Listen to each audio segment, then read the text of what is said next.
सबसे बड़ी मुश्किल घड़ी तब आती है जब एक देश को अपनी इज्जत बचाने और अपने सबसे बड़े सहयोगी को खो देने के बीच चुनना पड़े। और आज ठीक इसी दो राहे पर खड़ा है यूक्रेन, जहां राष्ट्रपति व्लादिमीर ज़ेलेंस्की ने जिस तरह अमेरिका के नए पीस प्लान पर खुलकर ऐतराज जताया, उससे साफ दिखता है कि कीव अब अपने इतिहास के सबसे मुश्किल मोड़ पर खड़ा है, जहां उसे या तो अपनी गरिमा बचानी है या फिर अपने सबसे बड़े और सबसे शक्तिशाली सहयोगी अमेरिका को खो देने का खतरा उठाना है।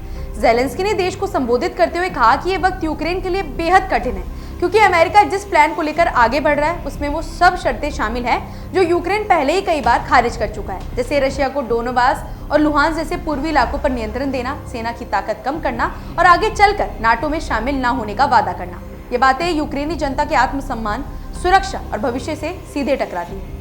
दूसरी ओर रशिया के राष्ट्रपति पुतिन इस प्लान को एक अच्छी बुनियाद बता रहे हैं और साथ ही ये धमकी भी दे रहे हैं कि अगर यूक्रेन बातचीत से हटेगा तो रशिया और जमीन कब्जा कर लेगा। यानी एक तरफ ज़ेलेंस्की पर अमेरिका का दबाव है तो दूसरी तरफ रशिया की चेतावनी है और बीच में यूक्रेन की जनता की उम्मीदें जो हर कीमत पर अपना देश बचाना चाहती है।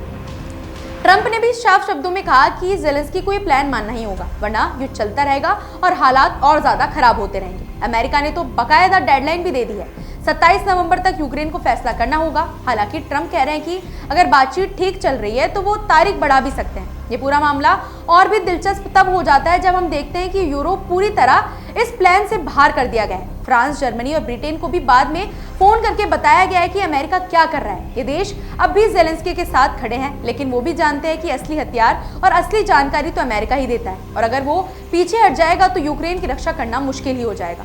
इसी बीच पुतिन ने अपने सैन्य अधिकारियों से कहा कि रशिया अपने लक्ष्य से पीछे नहीं हटेगा और अगर यूक्रेन प्लान से बाहर हुआ तो रशिया की हाल की जीतें कई और जगह दोहराई जाएंगी। अमेरिका के 28 पॉइंट वाला प्लान लीक होने के बाद यूक्रेन और रशिया दोनों तरफ की जनता की भावनाएं भी उबलने लगी है।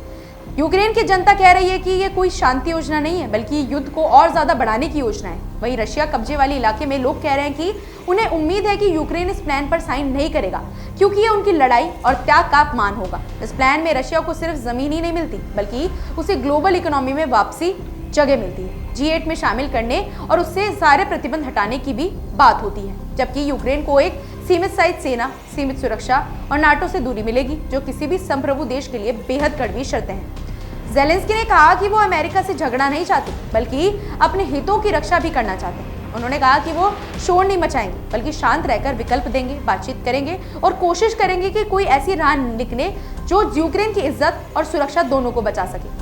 लेकिन सवाल यही है कि अमेरिका ये मानने को तैयार होगा, और अगर नहीं होगा तो क्या यूक्रेन ऐसे दबाव के आगे झुक जाएगा। ज़ेलेंस्की ने लोगों से एकजुट रहने की अपील की और कहा है कि दुश्मन लगातार कोशिश करेगा कि हम बांटे जाए, कमजोर किए जाए।